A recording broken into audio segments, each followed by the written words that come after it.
এই আইয়া পড়ছি বন্ধুগণ, দ্য হাউস হাজব্যান্ড। আজ বানাবো পেঁয়াজ পোস্ত। হ্যাঁ, খুব সিম্পল, খুব সাধারণ, আপনারা সবাই জানেন। তাও হঠাৎ করে ইচ্ছে করছিল আজ খেতে, তাই বানিয়ে ফেললাম।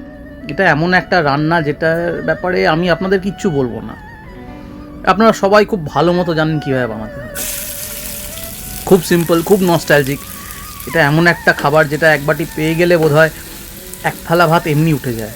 মানে ডাল, তরি তরকারি, সবজি, মাছ, মাংস কিচ্ছু লাগে না, জাস্ট এক থালা গরম ভাত আর একটুখানি পেঁয়াজ পোস্ত।